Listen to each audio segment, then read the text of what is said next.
DD किसान, बदलते भारत की शान।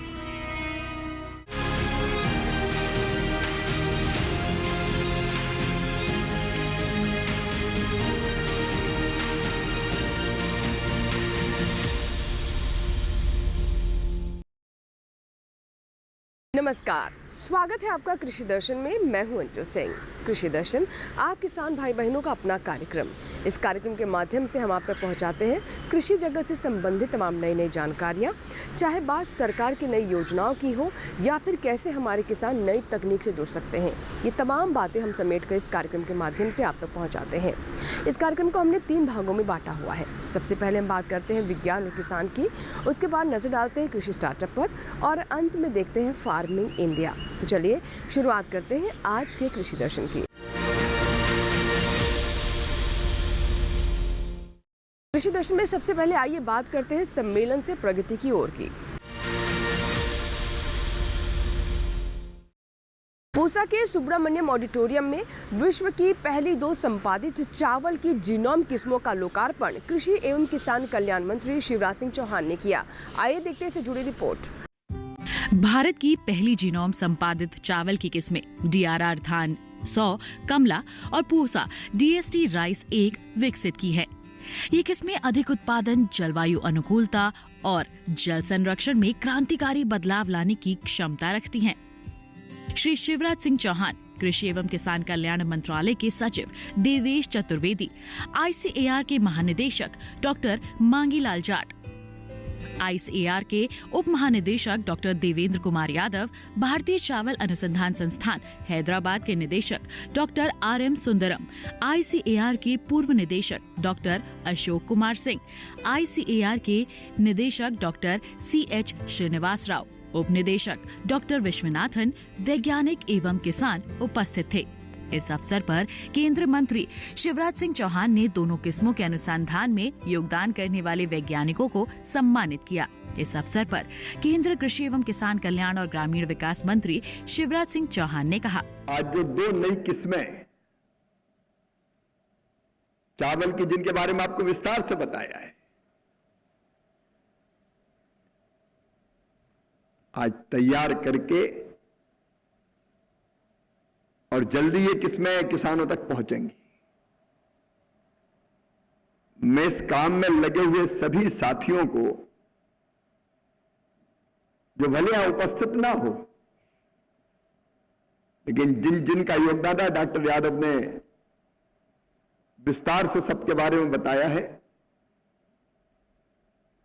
और जब ये किस्में खेत में जाएगी तो फिर एक बार उनका भी बुला के स्वागत करेंगे। कई बार जो करते हैं और चले जाते हैं उनको हम भूल जाते हैं, लेकिन ऐसा नहीं होना चाहिए। मैं उन सबको बहुत बहुत बधाई देता हूं। मित्रों, प्रधानमंत्री जी का संकल्प है विकसित भारत, और विकसित भारत विकसित खेती के बिना नहीं बन सकता, समृद्ध किसान के बिना भी नहीं बन सकता। किसान आगे बढ़ेगा, समृद्ध होगा और खेती विकसित होगी, तभी संपूर्णता पूरी तरह से हम विकसित भारत का लक्ष्य प्राप्त कर पाएंगे। प्रधानमंत्री जी के नेतृत्व में काम बड़ी तेजी से चल रहा है। वैभवशाली भारत, एक गौरवशाली भारत, एक संपन्न भारत, एक समृद्ध भारत, एक शक्तिशाली भारत का निर्माण हो रहा है, और खेती उसका मुख्य आधार है। और प्रधानमंत्री जी ने आजादी के अमृत महोत्सव में किसानों से अपेक्षा व्यक्त की थी, कृषि की चुनौतियों से निपटने के लिए आधुनिक तकनीकी का इस्तेमाल करो। और उनके यही शब्द हमारी प्रेरणा है। प्रधानमंत्री जी के विचार और सोच भारत के लिए भगवान का वरदान है। हमारे वैज्ञानिकों ने, ICAR ने इस पर अमल किया, और आज इसका परिणाम है धान की ये 2 नई किस्में। हम खेती के मामले में किसानों की आय बढ़ाने के लिए हमारी 6 सूत्रीय रणनीति है। उत्पादन बढ़ाना, नंबर 1 उत्पादन की लागत घटाना, नंबर 2 उत्पादन के ठीक दाम देना, नंबर 3 नुकसान हो जाए तो उसकी भरपाई करना, नंबर 4 कृषि का विविधीकरण डाइवर्सिफिकेशन, नंबर 5 और प्राकृतिक खेती जैसी प्रथाओं की तरफ बढ़ना। और उनमें से आज का ये कार्यक्रम 2 उद्देश्य पूरे कर रहा है। नंबर 1 उत्पादन की लागत घट रही है। पर हेक्टर अगर ज्यादा पैदावार होगी और जो 2 हमारी किस्में हैं दोनों, उनमें से एक कमला DRR 100 धान की एक किस्म और ये मूल किस्म जैसा बताया गया है सांबा महसूरी, अब उसकी तुलना में अधिक उपज लगभग 30%, 25 से लेकर 30% किसान भाइयों इससे ज्यादा उपज मिलेगी, मतलब ज्यादा पैदावार होगी और ये 20 दिन पहले पक के तैयार हो जाएगी।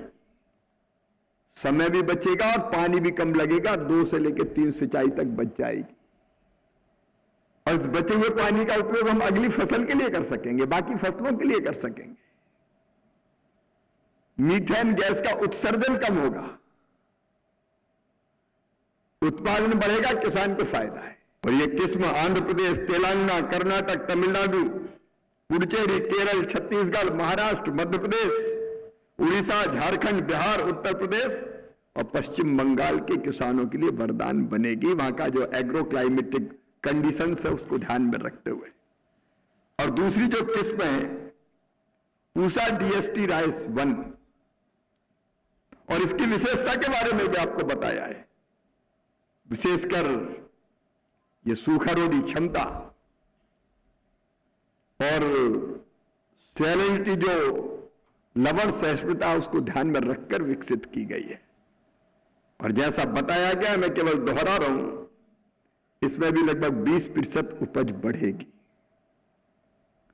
और 20% उपज बढ़ने के साथ साथ ये ऐसे इलाके जहां सूखे का ज्यादा प्रभाव है, सैलिनिटी है, उसमें यह वरदान सिद्ध होगी। इस असाधारण उपलब्धि के लिए मैं अपने वैज्ञानिकों के लिए एक बार फिर हृदय से धन्यवाद देता हूं, बधाई देता हूं, उनका अभिनंदन करता हूं। इस अवसर पर भारतीय कृषि अनुसंधान परिषद के महानिदेशक डॉक्टर मांगीलाल जाट ने कहा, भारत और भारत की कृषि के लिए एक ऐतिहासिक दिन है। ये स्वर्ण अक्षरों में लिखा जाएगा। मैं आपको और आपके माध्यम से सबको, जो वैज्ञानिक जिन्होंने ये कार्य किया और जो हमारे किसान जो इसका फायदा लेने वाले हैं, सबको मुबारकबाद देना चाहता हूं और हमारे वैज्ञानिकों को धन्यवाद देना चाहता हूं। ये कार्य जैसे हमारे DDG यादव साहब ने बताया, इसमें बहुत लोगों का योगदान है, एक दिन में नहीं होता। प्रेरणा के स्रोत हमारे माननीय प्रधानमंत्री जी, हमारे मार्गदर्शक माननीय मंत्री जी और हमारे वैज्ञानिक। श्रीमान, ये शुरुआत है, हमें बहुत दूरी तक जाना है। कृषि में बहुत सारी चुनौतियां हैं और उन चुनौतियों का सामना करने के लिए, जैसे यादव साहब ने बताया कि इन्वेस्टमेंट जो पहले हुआ था उससे आज परिणाम आया है। महोदय, आपने परसों की मीटिंग में भी बोला, हमें खेती को आगे ले जाने के लिए इन्वेस्टमेंट करना पड़ेगा, नए नवाचार के लिए, रिसर्च के लिए। महोदय, आगे के लिए जो हमारी चुनौतियां हैं, चाहे वातावरण की हो, चाहे मृदा की हो, चाहे हमारे जैव संसाधन हैं उनकी हो, चाहे पानी की हो, उनका सामना करने के लिए हमें और तेजी से रिसर्च, अनुसंधान करना पड़ेगा। और अनुसंधान ही नहीं करना पड़ेगा, अनुसंधान को खेत पे ले जाना पड़ेगा। उस दिशा में हमने आपके मार्गदर्शन में कार्य शुरू किया है। सर, मैं 2-3 तरीके से उसको बताना चाहता हूं कि एक तो नई विज्ञान, नया नवाचार भविष्य के लिए, कल के लिए नहीं, परसों के लिए, तरसों के लिए, वो एक चीज है। दूसरा है कि जो हमारे पास जितनी भी तकनीकियां हैं, नवाचार है, उसको किसान तक जल्दी से जल्दी कैसे लेके जाए, दूसरा फोकस ये है। तीसरा फोकस महोदय ये है कि हमें सप्लाई ड्रिवन रिसर्च नहीं करनी, हमें डिमांड ड्रिवन रिसर्च करनी है। किसान को क्या चाहिए, किस जगह पे क्या चाहिए, उनका फीडबैक लेके और हम रिसर्च में इंटीग्रेट करेंगे ताकि जो चीज आए वो किसान तक पहुंचे। तो फीडबैक का एक माध्यम, एक तरीका हम बना रहे हैं। तीसरी चीज यह है महोदय कि भविष्य की खेती के लिए भविष्य के किसान तैयार करने हैं, और भविष्य के किसान हमारे युवा हैं। युवाओं को खेती में कैसे मोटिवेट करें, कैसे अट्रैक्ट करें, कैसे रिटेन करें, उसके लिए थोड़े तौर तरीके दूसरे करने पड़ेंगे, पहले वाले नहीं चलेंगे। और यदि हम विकसित भारत की बात कर रहे हैं और खेती का उसमें बहुत बड़ा रोल है, खेती किसानी का, बिना खेती किसानी के विकसित भारत के बारे में सोचना थोड़ा सा मुश्किल है। इस अवसर पर कृषि एवं किसान कल्याण मंत्रालय के सचिव देवेश चतुर्वेदी ने कहा, हर्ष का विषय है कि आज एक बहुत बड़ी टेक्नोलॉजी को हम लोग समर्पित कर रहे हैं पूरे स्टेक होल्डर्स को। हम सब जानते हैं कि फूड सिक्योरिटी में हमारे साइंटिस्ट का बहुत बड़ा योगदान रहा है, और हम मुख्य फसलों में आत्मनिर्भरता की तरफ हमने लक्ष्य प्राप्त कर लिए हैं। दलहन में लगभग हम आत्मनिर्भरता की स्थिति में हैं, और तिलहन में हम लोग अब प्रयास कर रहे हैं, जो वेरियस मिशंस हैं हम लोग के, जिस तरह के कि हम लोग किसी तरह से इंपोर्ट सब्स्टिट्यूशन को ख़त्म कर सकें और स्वयं ही अपने खाद्य तेल का भी प्रोडक्शन संभव हो सके। लेकिन जो मुख्य स्टेपल फसलें हैं, गेहूं हो और धान हो, इसमें बहुत तरह की चुनौतियों को हम लोग को सामना करना पड़ता है। सबसे बड़ी बात तो यह है कि जो क्लाइमेट रेजिलियंस का जो इशू है, क्लाइमेट चेंज का विषय है, उस पर हम लोग को नई नई वैरायटीज़ की आवश्यकता पड़ी, और हमारे IARI, ICR के सभी जो संस्थाएं हैं, उन्होंने क्लाइमेट रेजिलियंट वैरायटीज़ हम लोगों ने पैदा की है, और उसको हम लोग सीड चेन में लाने का प्रयास कर रहे हैं। सब जानते हैं कि सीड विभिन्न प्रकार की टेक्नोलॉजी से पैदा होते हैं। एक हाई यील्डिंग वैरायटीज़ हैं जिसकी वजह से देश ने आत्मनिर्भरता प्राप्त की फूड सिक्योरिटी के क्षेत्र में। दूसरा हाइब्रिड की व्यवस्था है, जिसमें हम लोग हाइब्रिड के साथ ये है कि हर जगह पैदा नहीं हो सकता, कुछ एक पर्टिकुलर एक वेदर कंडीशंस होते हैं जो बड़े माकूल होने चाहिए, जिसकी वजह से हाइब्रिड सीड पैदा हो। और तीसरी जो एक सिस्टम है जेनेटिकली, ये जो हमारे जेनोम एडिटिंग की है, ये व्यवस्था, और मुझे प्रसन्नता इस बात की है, और ये सबको समझना जरूरी है, we have to understand this, कि सबसे बड़ा जब बीज का जो प्रोडक्शन होता है, उसमें किसानों को सबसे बड़ा संशय ये रहता है कि जो हम बीज नया ले रहे हैं, क्या ये हमारे देश में हम लोग पैदा कर सकेंगे, हमारे साइंटिस्ट ने पैदा किया है पहली बात, और हमारे देश में पैदा हो सकता है कि नहीं, कि ये जो टेक्नोलॉजी डेवलप हुई है, ये हमारे देश में हमारे साइंटिस्ट ने पैदा की है, डेवलप की है, और जब ये किसानों की तरफ जाएगी तो उसको हमारे देश के ही, चाहे वो प्राइवेट सेक्टर हो, चाहे वो पब्लिक सेक्टर हो, चाहे नेशनल सीड कॉर्पोरेशन हो, चाहे ICR के इंस्टीट्यूशंस हो, एग्रीकल्चर यूनिवर्सिटीज हो, KVKs हो, या राज्य के बीज निगम हो, इन्हीं के माध्यम से हम लोग उसको किसानों तक पहुंचाएंगे कि ये बीज बहुत तेजी से सीड चेन में जाएगा। और जैसा कि बताया गया कि 15 से 20% ज़्यादा इसमें प्रोडक्शन है, प्रोडक्टिविटी है, और 15 से 20 दिन कम समय में पैदा हो जाता है। तो जो अन्य समस्याएं आती है पराली प्रबंधन की या ज़्यादा समय देने की, वो भी अपने आप ही स्वतः दूर होंगी। इसीलिए मैं पूरा विश्वास है कि माननीय मंत्री जी के नेतृत्व में जब ये आज इस वैरायटी को हम लोग समर्पित कर रहे हैं, और बाद में जब ये किसानों तक पहुंचने की व्यवस्था होगी ड्यू प्रोसेस फॉलो करके, तो निश्चित रूप से हमारा विभाग का, मंत्रालय के जितने भी हमारे सीड कॉर्पोरेशन हो या राज्य के जो कॉर्पोरेशन है, उनके माध्यम से हम तेजी से इसका विस्तार करेंगे। आइए अब नजर डालते हैं क्या विशेष है मंत्रालय से। कृषि दर्शन में आइए अब चलते हैं कृषि मंत्रालय में स्थित DD किसान के स्टूडियो और जानते हैं कि आज मंत्रालय से हमारे किसानों के लिए कौन सी विशेष जानकारी आ रही है। आज हम आपको एक सह योजना के बारे में बताएंगे, जो बेसिकली एक वर्ल्ड बैंक प्रोजेक्ट है, प्रधानमंत्री मत्स्य किसान समृद्धि सह योजना। ये हमारी प्रधानमंत्री मत्स्य संपदा योजना की एक सही योजना है, जिसको 6,000 करोड़ रुपए की अनुमानित निवेश के साथ प्रस्तुत किया गया है। फिशरीज सेक्टर को फॉर्मलाइज करने के लिए, सुसंगठित करने के लिए और एक औपचारिक रूप देने के लिए शुरू की गई है। उसमें पहला जो इसका घटक है और पहला उद्देश्य है कि किस तरीके से मत्स्य पालन और मात्स्यिकी का जो क्षेत्र है वो अभी तक असंगठित है और बड़ा अनौपचारिक रूप से बिखरा हुआ है। तो इसको संगठित करने के लिए और औपचारिक बनाने के लिए इसको राष्ट्रीय मात्स्यिकी डिजिटल प्लेटफॉर्म के ज़रिए संगठित करना है और इसको औपचारिक रूप से जितने भी लोग इस क्षेत्र से जुड़े हुए हैं, चाहे वो मछुआरे हों, चाहे मत्स्य पालक हों या विक्रेता हों और प्रोसेसिंग से जुड़े हुए लोग हों या किसी भी तरीके से फिशरीज़ व्यवसाय से जुड़े लोग हैं, उनको वर्क बेस्ड डिजिटल आइडेंटिटी देना है।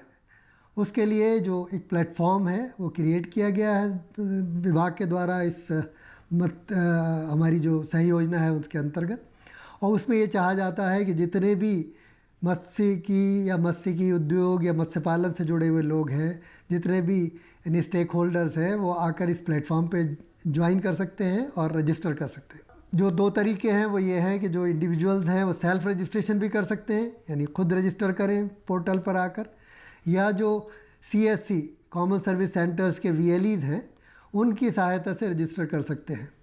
इस रजिस्टर के लिए थोड़ी सी प्रोत्साहन राशि भी दी जा रही है। अगर खुद रजिस्टर करते हैं तो हर व्यक्ति को रजिस्टर करने पर, अगर वो अपना सेल्फ रजिस्ट्रेशन करते हैं तो उनको 100 रुपये की राशि इंसेंटिव के तौर पर मिलेगी।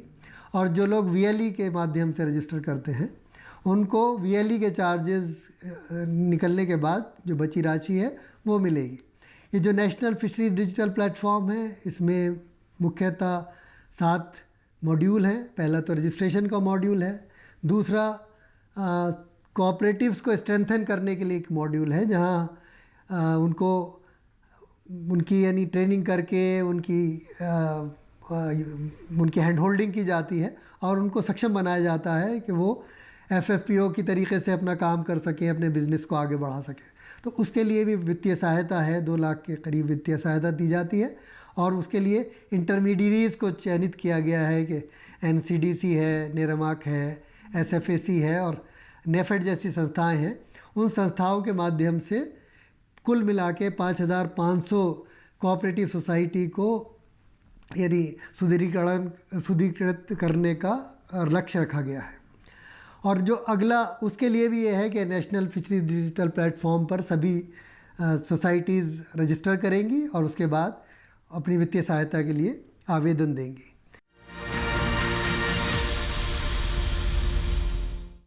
इसी के साथ ही कृषि दर्शन में यहाँ वक्त एक छोटे से ब्रेक का। नमस्कार किसान मित्रों, मैं हूं आपका AI एंकर कृष। आज हम बात करेंगे लीची की खेती से जुड़ी एक बेहद अहम जानकारी की जो आपके मुनाफे को कई गुना बढ़ा सकती है। जी हां, लीची की कलर ब्रेक स्टेज यानी जब फल का रंग हरे से गुलाबी या लाल होने लगता है, इस समय विशेष ध्यान देना बेहद जरूरी होता है। इस स्टेज पर अगर किसान सही तकनीक अपनाएं तो उन्हें उच्च गुणवत्ता के फल मिलते हैं, जिनकी बाजार में मांग और कीमत दोनों ही अधिक होती है। कृषि विशेषज्ञों के अनुसार इस समय सप्ताह में 2 से 3 बार हल्की सिंचाई जरूरी है ताकि फलों की गुणवत्ता खराब न हो। इस चरण में पौधों को पोटाश और कैल्शियम युक्त खाद देना लाभकारी होता है, जिससे फलों की मिठास और रंग बेहतर होता है। इसके साथ ही 0.2% बोरॉन का छिड़काव करने से भी लाभ मिलता है। कीट और रोग नियंत्रण भी इस समय जरूरी है, जैसे कि फल छेदक कीट और पाउडरी मिल्ड्यू से बचाव के लिए जैविक छिड़काव या आवश्यकता अनुसार सुरक्षित कीटनाशकों का प्रयोग करें। अंतिम रासायनिक छिड़काव फल तुड़ाई से 12-15 दिन पहले कर लेना चाहिए। ध्यान रहे, इस समय नाइट्रोजन की अधिकता से बचना चाहिए क्योंकि इससे फल की गुणवत्ता घट सकती है। साथ ही अपरिपक्व फल तोड़ने की जल्दबाजी न करें। शाही लीची के लिए सबसे उपयुक्त तुड़ाई का समय 20 मई के बाद माना गया है। तो किसान भाइयों, इस बार लीची की कलर ब्रेक स्टेज पर विशेष ध्यान देकर आप भी बम्पर मुनाफा कमा सकते हैं। आज के लिए बस इतना ही। आप देखते रहिए डीडी किसान। धन्यवाद। ब्रेक के बाद एक बार फिर आपका स्वागत है। आप देख रहे हैं कृषि दर्शन। आइए हम नजर डालते हैं विज्ञान और किसान पर।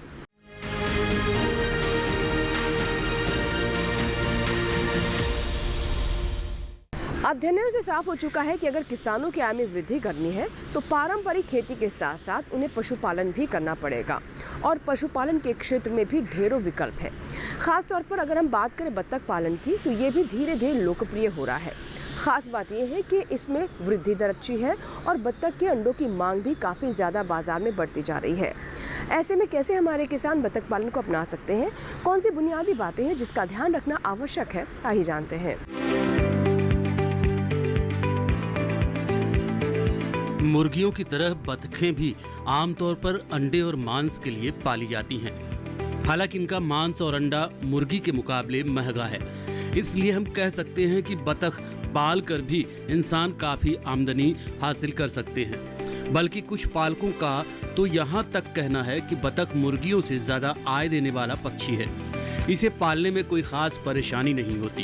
हालांकि ये जलीय पक्षी माना जाता है, इसके बावजूद आप इसे जमीन पर भी पाल सकते हैं। बतखों के खान पान पर बहुत अधिक खर्च करने की जरूरत नहीं होती। इसे रहने के लिए एक शेड होना चाहिए। शेड में हल्की धूप और हवा का इंतजाम जरूर हो। शेड के आसपास तालाब या फिर धान का खेत हो तो ज्यादा बेहतर है। बतख शांत पक्षी है, इसे रहने के लिए ऐसी जगह चाहिए जहां ज्यादा शोर ना होता हो। जहां तक आहार की बात है तो बतखों को सूखा खाना खिलाना ठीक नहीं है। इस तरह का आहार उनके गले में फंस जाता है। ये रेशेदार खाना और पानी में रहना अधिक पसंद करती हैं। जहां तक आहार का सवाल है तो रसोई का कचरा, चावल, मक्का, चोकर और घोंगे वगैरह इन्हें काफी पसंद है। अगर आप तालाब में पाल रहे हैं तो कीड़े मकोड़े खाकर ही अपना पेट भर लेती हैं, इसलिए खाने पीने में ज्यादा खर्च नहीं आ पाता। मुर्गी के मुकाबले बतख कम बीमार पड़ती हैं और इनकी अंडे देने की क्षमता भी ज्यादा है। इसी के साथ ही कृषि दर्शन में यहाँ वक्त एक छोटे से ब्रेक का।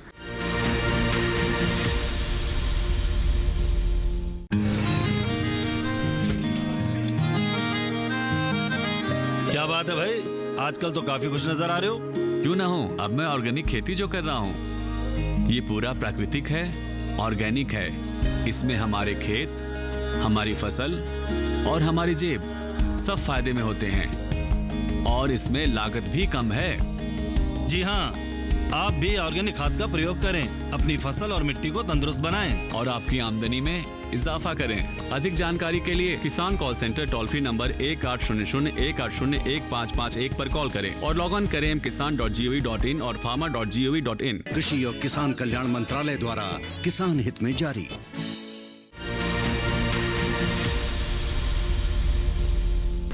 ब्रेक के बाद एक बार फिर आपका स्वागत है। आप देख रहे हैं कृषि दर्शन। आइए हम नजर डालते हैं फार्मिंग इंडिया पर।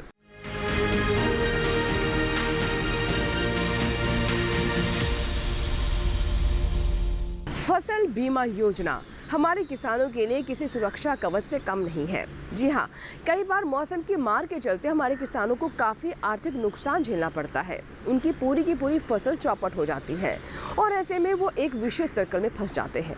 लेकिन अब नहीं।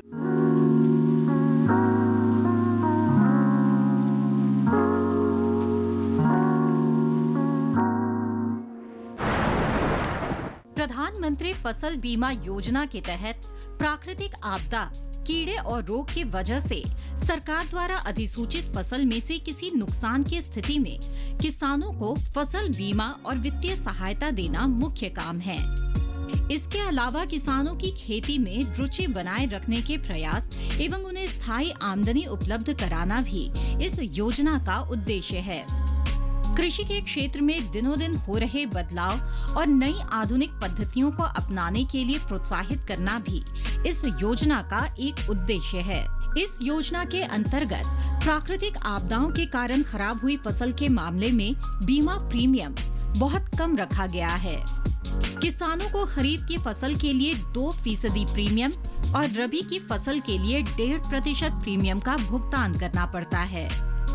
इस योजना का लाभ उठाने के लिए कुछ किसान कुछ विशेष बातों का ख्याल रखें, जैसे फसल की बुआई के 10 दिनों के अंदर प्रधानमंत्री फसल बीमा योजना का फॉर्म भरना जरूरी होता है। फसल काटने से 14 दिनों के बीच अगर आपकी फसल को प्राकृतिक आपदा के कारण नुकसान होता है, तब भी आप बीमा योजना का लाभ उठा सकते हैं। बीमा की रकम का लाभ तभी मिलेगा जब आपकी फसल किसी प्राकृतिक आपदा की वजह से ही खराब हुई हो। किसान प्रधानमंत्री फसल बीमा योजना के लिए ऑफलाइन और ऑनलाइन दोनों तरीके से फॉर्म भर सकते हैं। अधिक जानकारी के लिए किसान नजदीकी बैंक की शाखा में जाकर फसल बीमा योजना का फॉर्म भर सकते हैं और इस योजना का लाभ उठा सकते हैं। किसानों के हित के लिए केंद्र सरकार द्वारा नित नए नियम और योजनाएं बनाई जा रही है। ऐसे में साल 2016 में प्रधानमंत्री फसल बीमा योजना भी सरकार द्वारा चलाई जाने वाली योजना है, जिससे किसानों की सहूलियत और बेहतर विकास होने में मदद मिल सके। बीते सालों में इस योजना का लाभ उठाकर किसानों ने और भी मजबूती के साथ कृषि में अपना योगदान देकर सफलता हासिल की है। इस योजना का उपयोग कर भारत के लगभग हर प्रदेश के किसान काफी हद तक लाभान्वित हुए हैं। साथ ही साथ अपनी आय दुगनी करने में भी इन्हें इस योजना के जरिए मदद मिली है। तो ये था हमारा आज का फार्मिंग इंडिया। हमें पूरी उम्मीद है कि आज के कृषि दर्शन में जो जानकारियाँ हमने आप तक पहुँचाई हैं उससे आप ज़रूर लाभ लेंगे। अगर आपको कोई सवाल है, कोई सुझाव है तो आप हमें ईमेल कर सकते हैं, पत्र भी लिख सकते हैं। हमारा ईमेल आईडी है krishidarshan@gmail.com। पत्र लिखने के लिए हमारा पता नोट कर ले। हमारा पता है कृषि दर्शन, कमरा नंबर 58, CPC, दूरदर्शन, खेलगांव, नई दिल्ली 110049। आपके ईमेल्स और आपके पत्रों का हमें इंतज़ार रहता है। आपके सुझाव हमें कृषि दर्शन कार्यक्रम को और बेहतर करने में मदद भी करते हैं। चलते चलते ये भी बता दें कि आप हमारा ये कार्यक्रम हमारे YouTube चैनल पर भी देख सकते हैं। इसके लिए टेलीविज़न स्क्रीन पर दिखाए जा रहे इस QR कोड को स्कैन करें और YouTube पर भी देखें कृषि दर्शन। कृषि दर्शन के एक नए अंक में कुछ और ऐसी नई जानकारियों के साथ फिर होगी आपसे मुलाकात। तब तक आप बने रहें दूरदर्शन किसान के साथ। नमस्कार।